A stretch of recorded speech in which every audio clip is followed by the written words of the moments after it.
안녕하세요. 반갑습니다. 오늘 여러분과 함께 가죽공예 수업을 진행하게 된 토앤레더스페이스 가죽공방장 이주연입니다. 반갑습니다. 직접 만나서 수업을 하면 참 좋을 텐데요. 그런 아쉬움 뒤로 하고 오늘 이렇게 온라인 상에서라도 여러분과 함께 잠시나마 그 코로나의 우울함을 벗어날 수 있는 시간을 마련됐으면 좋겠습니다. 오늘 여러분과 함께 진행하게 된 수업은요, 테슬 카드 지갑이에요. 이렇게 다 택배로 받아보셨을 텐데, 정말, 복불복, 뭐라 그래야 되죠? 제가, 그 이름을 보고, 느껴지는, 그, 이름에서 느껴지는 이미지라고 해야 될까요? 거기에 맞는, 카드 지갑을 보내드렸다고 생각되는데, 부디 다 마음에 드셨으면 좋겠습니다. 참고로 가죽은 모두 다 소가죽이고요. 한번 제가 개봉을 같이 해볼까요? 아마 저와 비슷한 카드 지갑을 받으신 분들이 계실 텐데요. 네.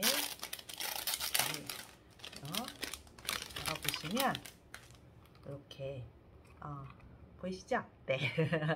언뜻 봐서는 이미 다 완성이 된 거 아닌가라는 생각이 드실 수 있는데요. 사실 이 테슬 같은 경우는 바느질이 다 끝난 다음에 부착해 주시는 게 좀 편하실 텐데, 이 집에 공구가 없으면 또 부착하기 어려우신 분들이 계실까 싶어서 제가 미리 부착해서 보내드렸습니다. 그래서 이 가죽과 잘 어울릴 만한 테슬을 부착해서 보내드렸고요. 사실은 여러분들이 이 테슬도 칼로 재단을 해서 이렇게 제작을 해주시면 좋을 텐데 오늘 그렇지 못한 게 좀 아쉽습니다.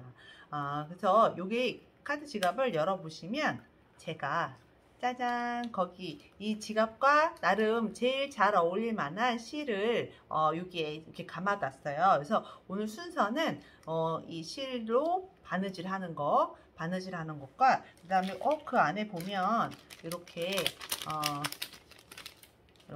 뭔가 목공 본드라고 생각하실 수도 있는데요. 얘는 가죽 마감할 때 쓰이는 크림이에요. 내추럴한 크림. 그래서 이렇게 토코놀이라는 크림을 제가 소분해서 여기다 넣어 드린 겁니다. 그래서 크림이 있는데요. 요건 이따가 사용하실 거고요. 먼저 그러면 진행해 보도록 하겠습니다. 여기 실을 보시면 여기 끝에 칼집을 내서 끼워 놓은 상태가 있어요. 이 실을 끝까지 다 풀어주시면 돼요. 약간 만져보시면서 실이 뭔가 조금 뭐라 그러죠? 일반 실 같지 않다라는 생각이 드실 수도 있는데요. 여기 보시면 이건 이제 가죽공예 전용 실이고요. 제가 이런 왁스를 미리 발라 놓았어요. 그래서 왁스를 발라 놓은 거라 실이 길지만 엉킴을 미리 미연에 방지할 수 있도록 왁스칠을 해 놓은 거니까요. 이렇게 깁니다. 요 왁스를 요 실을 바늘에 끼우실 텐데요. 이렇게 보시면 바늘을 빼서 끼우실 텐데, 네, 여러분도 일단 같이 보고 끼우시는 걸로 알고 있고요. 자, 이렇게 끼웠어요. 그러면 얘는 원래 박음질을 할 거지만 홈질로 처음부터 시작해서 홈질로 쭉 갔다가 다시 되돌아오는 박음질을 하실 거예요. 그래서 아마 훨씬 쉬운 박음질일 거예요. 이게 보통은 바늘 2개를 사용해서 박음질하는 방법이 있는데 여러분들은 오늘 도구가 준비되어 있지 않기 때문에 제가 이제 그 바느질에 도움을 줄 수 있는 폰이라는 도구를 함께 보내드릴 수가 없어서 이런 홈질로 되돌아가서 돌아오는 박음질 기법으로 마감하는 걸로 준비를 했습니다. 그래서 이렇게 실은 왔다 갔다 길이 조절이 가능할 수 있게끔 한쪽이 짧고 한쪽이 길게 준비가 될 거고요. 준비하시면 되고요.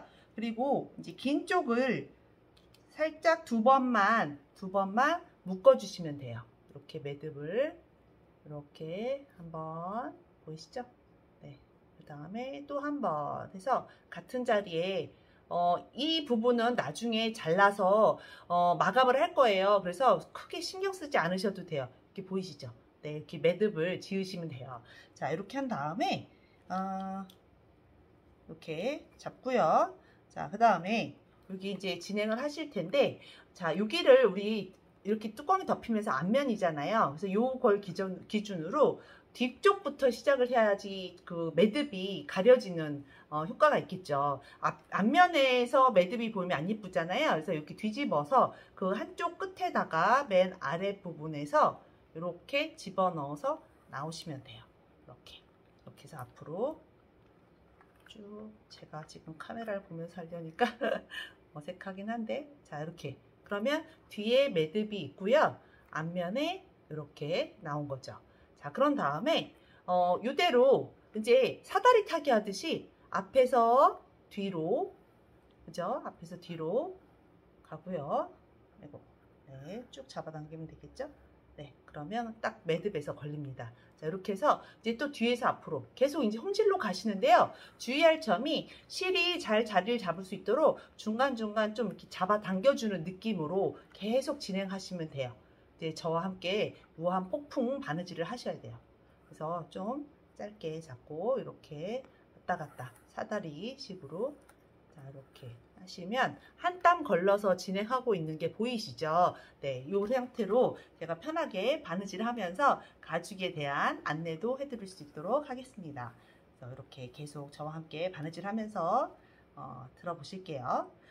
일단 제가 오늘 준비한 가죽은 모두 소가죽이라고 말씀드렸어요.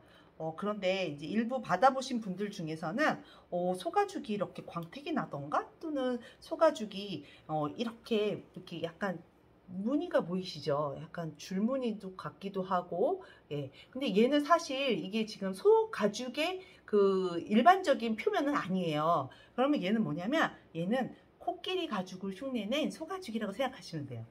그러면 코끼리 가죽? 왜 코끼리 가죽? 그렇게 생각하실 수 있는데요. 사실 우리가 소가죽 말고도 일반적으로 특수 가죽이라 불리우는 뭐 뱀가죽이라든가 파충류 가죽, 뭐 이런 특수 가죽을 많이 사용도 합니다. 근데 특수 가죽은 요즘 많이 이슈가 되고 있는 게 환경적인 문제잖아요. 마찬가지로 특수 가죽 같은 경우는 그 가죽을 사용하기 위해서 동물을 해하는 일이 발생하는데, 그런 차원에서 가죽 공예인들 사이에서는 암암, 그러니까 무언의 약속 같은 것처럼 우리는 좀 소가죽을 많이 활용하자. 또 뭐 소는 그러면 뭐 괜찮은가? 소가죽은 괜찮은가 생각하실 수도 있는데요. 소가죽 같은 경우는 사실 우리가 식탁에 많이 오르고 있는 음식 그러니까 소고기를 먹고 남은 가죽을 재활용한다는 차원에서 생각해 주시면 좀 마음이 편하지 않을까 싶은데요. 네, 그래서 소가죽을 많이 사용하고 있습니다, 저희는. 그랬더니 또 어떤 분이 또 그러세요. 돼지고기도 많이 먹는데, 예, 그런 얘기도 많이 하세요. 근데 돼지 가죽 같은 경우는 돼지 자체로만 봤을 때 굉장히 튼실하고 건강해 보이지만, 가죽은 그 반전이에요. 완전 얇고요, 부드럽답니다. 그래서 그 돼지 가죽 자체 하나만 가지고는 단품을 만들기가 어려워요. 그래서 돼지 가죽은 주로 어디에 쓰이냐면요, 우리 일반적인 가죽 가방을 보시면 안감에 폴리에스테르 합성 천이 덧대어져 있는 걸 아실 수 있으세요. 그거는 이제 그러니까 가죽, 그 통가죽 자체를 사용하면 너무 무겁기 때문에 가죽의 무게를 덜어내고, 그리고 그거에 이제 그 튼튼한 견고함을 위해서 천을 덧대는데요. 아주 고가의 가방은 그 안감으로 돼지 가죽을 많이 또 사용을 합니다. 그래서 돼지 가죽은 또 그렇게도 사용된다는 걸 아시면 좋겠고요. 제가 지금 하다 보면 너무 길어서 힘들면요, 짧은 쪽을 조금 더 당겨서 두 겹이 되게끔 유지를 해주시되, 여기에 대신에 두 줄로 땀이 연결이 되면 안 돼요. 그래서 두 줄이 되지 않도록 계속 실 조절을 하시면서, 길면 간혹 엉키기도 합니다. 그래서 살살살 잡아당기시면서 땀이 정착을 잘 할 수 있도록 이렇게 쭉쭉 진행을 하겠습니다. 제가 그래서 이렇게 계속 홈질로 진행하시면 되고요. 그래서 제가 하던 얘기죠. 잠시 또 그 실 때문에 딴 데로 샜는데요. 그렇게 소가죽이나 돼지 가죽을 많이 사용하고 있고요. 근데 소가죽 같은 경우는 그 표면의 느낌이 아주 밋밋해서 다소 단조로울 수가 있어요. 그래서 특수 프레스 등을 활용해서 마치 파충류 가죽인 척 하면서 이렇게 찍어내서 뱀 가죽인 것처럼 보이지만 사실은 소가죽인 경우가 더 많다는 거죠. 그리고 또 뭐가 있을까요? 그렇게 해서 좀 대부분의 여러분들이 접하고 있는 가죽류들은 거의 소가죽이라는 걸 아시면 좋을 것 같고요. 참고로 가장 고가의 가죽에 해당되는 게 어떤 가죽이 있을까요? 혹시 생각나는 동물이 있으세요? 특수 가죽 뭐 이렇게 악어 가죽 뭐 이런 거 말고요. 조금 더 큰 일반적인 우리가 보는 동물 중에서 어떤 가죽이 가장 고가일까라는 생각 혹시 해보신 적 있으신가요? 제가 앞에 계시면 이렇게 딱 지목을 해서 맞추시면 제가 뭐 스페셜 선물도 드리고 할 텐데 그게 안 되니까 제가 혼자 묻고 혼자 답해야겠네요. 한 글자예요. 동물. 말입니다. 말 가죽이 생각보다 고가인 거 모르셨죠? 근데 말도요, 말가죽 자체도 비싸지만 특수 그 말의 그 특정 부위가 있는데요. 그 부위 가죽은 따로 명칭이 주어질 만큼 굉장히 고가예요. 어느 부위가 가장 고가의 가죽에 해당될까요? 생각해 보세요. 제가 힌트를 드리자면 굉장히 조직이 조밀해요. 조밀하고요. 유분이 많아요. 그리고 아주 매끈해요. 어딜까요? 답 나오지 않나요? 네, 말의 엉덩이 부분. 말의 엉덩이 부분. 엉덩이가 한 짝만 있는 거 아니잖아요. 두 쪽 다 있죠. 그래서 코도반이라는 명칭이 이제 회사 이름이에요. 사실은 그 말가죽 그 특수 아주 잘 생산하는 그 회사 명칭인데 그 회사의 명칭을 따서 코도반이라고 불리우는 말 엉덩이 가죽이 굉장히 고가에 속합니다. 그래서 아주 좋은 것 같은 경우에는 소 가죽의 거의 5배 넘는 아주 5배가 뭡니까? 좀 더 비싸죠. 그래서 주로 코도반 같은 경우는 부위가 엉덩이 부분이 그렇게 넓지 않기 때문에 가방 같은 걸로 제작되기에는 사실 다소 부담스럽고요. 자, 제가 이제 중요한 부분 이거 하고 더 마저 말씀드릴게요. 자, 여기 이렇게 보시면 요 한쪽 끝에서 계속 홈질로 진행해서 여기 끝까지 다 왔다는 게 보이시죠? 네, 이렇게. 그러면 이 끝까지 가세요. 끝까지 한 땀 마저 나온 다음에 자, 이렇게 나왔어요. 그런 다음에 여기 보시면 이제 계속 빈 칸을 메우듯이 거꾸로 갈 거예요. 이렇게. 지금 여기서 보시면 요 위에 한 땀이 비어 있잖아요. 여기를 이렇게 채워 넣어서 박음질처럼 보이게 하는 거죠. 보이시죠? 자, 마찬가지로 여기 뒷면도 여기 보시면 한 땀이 비어요. 그죠? 그래서 요 빈 칸을 사다리 타듯이 거꾸로 계속 진행해서 다시 이렇게 한 바퀴 돌아서 여기까지 오면 됩니다. 그래서 제가 이렇게 바느질 하면서 마저 말씀을 드릴게요. 그래서 그 코도반 가죽 같은 경우는 주로 어디에 많이 쓰이냐면 아주 고가의 고가 브랜드의 반지갑, 뭐 지갑류나 아니면 구두 이런 종류에 많이 쓰입니다. 그래서 코도반 이 정도 명칭은 알아두시면 나중에 저분은 좀 가죽에 대해서 아시나 본데요 라는 말씀을 드릴 수도 있겠죠. 그래서 그런 코도반 가죽이 있답니다. 그래서 요즘 사실 저 같은 경우는 이제 학부에서 도자공예를 전공했어요. 도자공예를 전공했는데 저는 이제 그 일반적인 생활 자기류로 만드는 건 별로 안 좋아했고요. 제가 치장하는 걸 되게 좋아해요. 그래서 도자 장신구를 만들다가 이제 장신구 만들면서 제가 가죽공예를 부가적으로 접했다가 지금은 거의 뭐 이제 가죽을 더 많이 만지고 있는데요. 여기 중간에 바느질 하시면서 테슬 고리에 실이 엉키지 않도록 방향 잘 잡으셔가지고 요 사이사이로 삐져삐져 나와서 실이 엉키지 않게 조심조심 하면서 바느질 하시면 돼요. 네, 이렇게. 그래서 그렇게 제가 부전공식으로 이렇게 가죽공예를 접하게 된 건데요. 아마 여러분들도 하시다 보면 가죽공예의 매력이 흠뻑 빠지실 수 있을 거예요. 다른 공예와 다르게 우리가 실생활에서 예를 들어서 뭐 도자기 같은 경우 그릇을 만든다든가 이렇게 해서 뭐 주방에서 쓰고 사용하고 그런데 가죽공예 용품은 모두 만들면 여러분들이 소지품으로 다 들고 다닐 수 있고 저처럼 이렇게 목걸이도 만들고 팔찌도 만들고 이런 식으로 다양하게 활용할 수 있기 때문에 아마 조금만 기초만 어느 정도 배우시면 굉장히 많이 실생활에 도움이 될 만한 소품을 만드시는데 어렵지 않으실 거예요. 그래서 이렇게 계속 진행을 하는데요. 어때요? 이런 식으로 바느질 하니까 박음질이 이렇게도 될 수 있겠구나 라는 생각이 드셨나요 좀?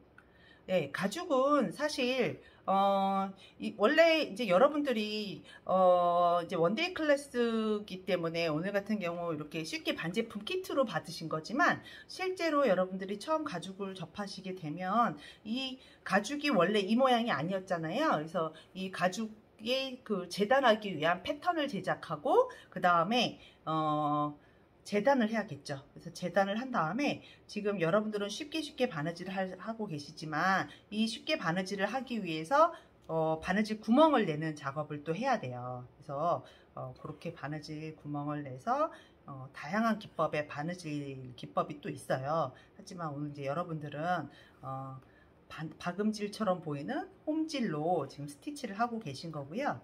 네, 지금 이쪽에 보시면 네, 이쪽은 땀이 다 채워지고 있고요. 여기는 이제 홈질로 마감이 되어 있는 상태로 반반 보여드렸는데 저는 해보니까 이런 그냥 홈질 상태가 예쁘다고 생각이 되시면 그냥 그 상태로 마감을 하셨어도 돼요. 그러니까 이렇게 예를 들어서 이렇게 한 바퀴 돌아서 여기서 그냥 마감을 하셔도 되고요. 저처럼 땀을 다 채우는 게 좋다 생각되시는 분들은 계속 저처럼 진행하시면 되고요. 이제 좀 이따가 마감하시는 것만 알려드리면 됩니다. 네. 그래서 이렇게 쭉 진행을 하고 있는데요. 우리가 일반적으로 섬유, 옷, 의류 바른질을 할 때는 따로 구멍을 뚫고 하는 건 아니잖아요. 그래서 그냥 사실 어떤 분들은 그러세요. 저 바느질 못해요. 삐뚤빼뚤해서 마음에 안 들 것 같아요. 막 이렇게 한 걱정 하시는데 저희는 이제 하시면서 느끼신 게 그럴 거예요. 그죠? 예. 구멍만 똑바로 잘 뚫어 놓으면 가죽공예는 바느질은 어렵지 않겠는데? 라는 생각 하실 텐데요. 맞습니다. 얘는 사실 바느질만큼이나 중요한 게 저기 타공하는 거예요. 바느질 구멍 내는 거. 자, 저도 이제 거의 끝이 보입니다. 여러분도 잘 진행하고 계신 거죠? 네, 이렇게 해서 계속. 그래서 의류에 쓰이는 실과 조금 다르게 얘는 굉장히 단단하고요. 아주 가는 실이 겹겹이 꼬여진 상태의 실이에요. 그래서 면사 종류가 아니고 굉장히 강한 합성사 폴리에스테르사거든요. 그래서 얘는 이따가 매듭 지을 때 아까처럼 그렇게 동그랗게 매듭을 짓는 게 아니라 이제 잘라낸 다음에 불로 마감을 지어야 돼요. 그래서 여러분들이 제가 라이터까지는 못 보내드렸지만 집에서 잘 마감을 하셔야 될 텐데 제가 실이 모자랄까 싶어서 굉장히 여유 있게 드린 거예요. 그래서 아마 많이 남으실 텐데요. 자, 여기 이제 거의 다 왔습니다. 그죠? 자, 여기 보시면 이제 여기 끝칸 하나가 비어져 있는데 끝칸까지 빈땀이 보이지 않게 끝칸까지 나오면 자, 이렇게 밖으로 나올 거예요. 그죠? 그러면 마찬가지로 제가 아까 여기서 잘라서 불로 지져서 마감을 할 건데 앞부분에서 하면 안 예쁜 데다가 이 끝부분이기 때문에 되돌아가는 게 좋아요. 그래서 거꾸로 한 땀 더 올라갑니다. 이렇게. 그러면 뒤에서 이렇게 땀이 다 모여서 있는 게 보이실 거예요. 자, 그러면 여기서 이제 잘라낼 거예요. 그래서 쪽가위나 가위를 활용해서 한 2-3mm 남겨놓고 잘라내세요. 이렇게 잘라낸 거 보이시나요? 네. 그리고 아까 긴 매듭도 마찬가지로 2, 3mm 정도 남기고 자르세요. 자르셔야지 안 그러면 이게 실 길이가 너무 길게 많이 남아 있으면은 나중에 이렇게 보이시죠? 네, 짧게 이렇게. 그래서 짧게 자른 다음에 이게 길게 남아 있으면 불로 지졌을 때 그 뭐죠? 뭉치가 굉장히 커서 안 예뻐요. 그래서 이렇게 한 다음에 이제 라이터로 마감을 하실 건데요. 라이터에 불을 켜보면 저는 지금 이 불 조절하는 데 있어서 가장 마이너스 쪽으로 해놨기 때문에 불꽃이 이렇게 보면 약해요. 근데 이 불꽃의 끝부분은 좀 빨갛잖아요. 이렇게 제가 좀 세게 해볼까요? 네, 이렇게 세요. 근데 이렇게 하면 아무리 강한 소가죽도요 그을음 생기기 쉬워요. 그래서 불길을 좀 약하게 해놓은 다음에 이렇게 파란 불꽃, 빨간 불꽃 말고요. 네, 요 빨간 불꽃 말고 이 파란 불꽃으로 여기를 살짝 근처에 가면 녹아요. 그런 다음에 라이터로 눌러주세요. 이렇게 다시요. 다시 볼까요? 이렇게 해서 이렇게 살살 왔다 갔다 해서 이렇게 눌러주시면 여기 이렇게 맨들 뭐라 그러죠? 부드럽게 딱 눌린 게 보입니다. 가죽에. 그래서 이렇게 하시면 됩니다. 그러면 마감은 된 거예요. 그러면 바느질이 이렇게 완성이 된 걸 보실 수가 있으세요. 자, 그러면 이제 바느질은 다 된 거고요. 이거 불로 지질 때 간혹 어떤 분들 계세요. 집에 소파나 뭐 이렇게 가방에도 이렇게 뭐죠? 실밥이 터져서 나와 있던데 불로 지지면 되겠네요. 이렇게 하면 되겠네요. 하는데요. 이거는 진짜 소가죽이기 때문에 이렇게 불을 갖다 댔을 때 괜찮죠. PU나 이런 그 합성 가죽 재질은요. 약간 스티로폼 같이 구멍이 나고 녹습니다. 그래서 꼭 테스트 해보시고 하셔야 돼요. 자, 그러면 이제 바느질은 다 된 거고요. 자, 우리 아까 목공풀이라고 생각되었던 요거 있죠. 네, 요거를 한쪽을 아예 찢으세요. 이렇게 한쪽을 이렇게 찢으시면 크림이 이제 아까 뭐라 그랬죠? 토코놀이라는 크림이 이렇게 사용하기 좋게. 네.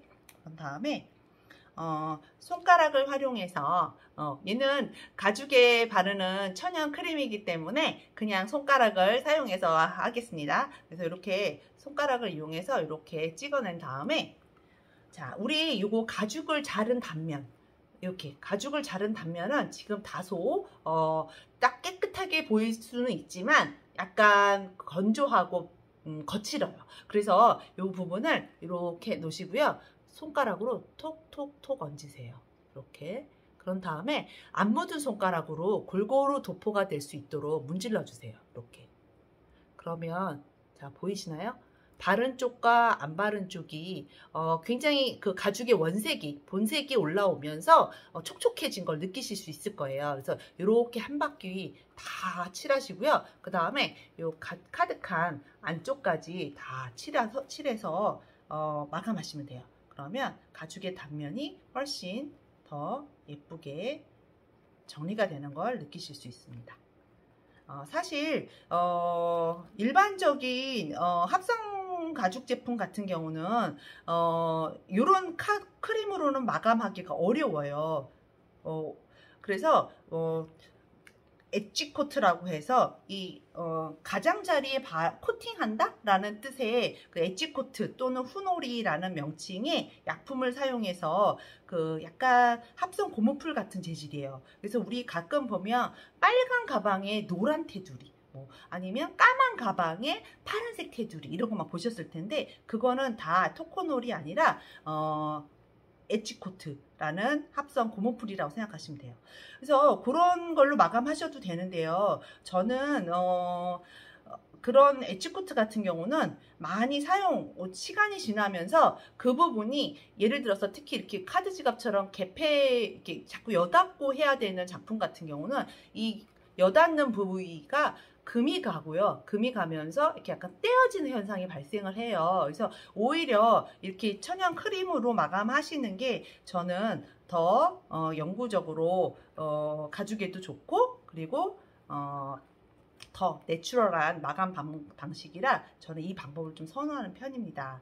그래서 여러분들은 지금 이렇게 천연 토코놀 크림으로 지금 이렇게 마감을 하실게요. 이렇게 하면 자, 전반적으로 굉장히 짙어졌다는 생각이 드실 거예요. 아마 지금 이게 이제 막 그런 에듀코트처럼 막 밝은 색 뭐 이렇게 반전이 되는 색깔이 아니라서 눈에 띄지는 않지만 이런 식으로 크림을 발라서 여러 번 덧칠을 해주셔도 좋고요. 이렇게 해주시고요. 사실은 이런 토코노를 바른 다음에 이런 슬리커라는 도구를 함께 사용하면 좋아요. 그래서 이 슬리커라는 도구를 사용해서 지금 바른 그 면을 문지르면 좋은데 이게 이제 준비가 안 되어 있으니까 제가 지금 오프라인 상태가 아니기 때문에 이걸 하나씩 넣어드릴 수는 없었는데요. 대용품으로 이런 볼펜이라던가 펜슬 또는 또 뭐가 있을까요? 뭐 나무젓가락? 뭐 이렇게 긴 막대기 같은 걸 이용해서 이렇게 그 바른 면을 문질러 주시면요 훨씬 광이 나요. 이렇게 보이시나요? 네, 그죠? 네, 이렇게 광이 납니다. 그래서 이렇게 한번 바르고 문지르고 바르고 문지르기를 한 2번 정도 해주시면 훨씬 깔끔한 마감이 되는 거를 보실 수 있을 거예요. 그래서 이렇게 하시면 완성이랍니다. 어때요? 마음에 드세요? 스티치 하기 전과 스티치 하고 나서의 그 뭐랄까 느낌이 좀 많이 다를 거예요. 그래서 나는 이런 꽉 찬 느낌의 바느질이 좋으면 계속 진행하셨으면 되는 거고요. 아까처럼 홈질이 좋으신 분은 지금 이 모양 잘 보셨다가 홈질로 그냥 마감하셔도 됩니다. 네, 부디 여러분들이 예쁘게 잘 사용하셨으면 좋겠고요. 사실 카드 지갑치고는 제가 여유 있게 보통 10장에서 몇 장 정도 꽤 많이 들어간 분량의 그 패턴을 제작했기 때문에 아마 갖고 다니시는데 크게 불편함이 없으실 거고요. 저희 아이들 같은 경우는 여기다가 이제 지폐도 몇 장씩 접어서 갖고 같이 그냥 간단하게 들고 다니기도 하더라고요. 그래서 예쁘게 잘 사용하셨으면 좋겠고요. 다음에 기회가 되면 정말 오프라인에서 다시 만나뵀으면 좋겠습니다. 참고로 제 공방은 안성맞춤 랜드 안에 있고요. 혹시라도 카드 지갑을 사용하시면서 어딘가 AS 사항이 발생할 시 제가 여기 보시면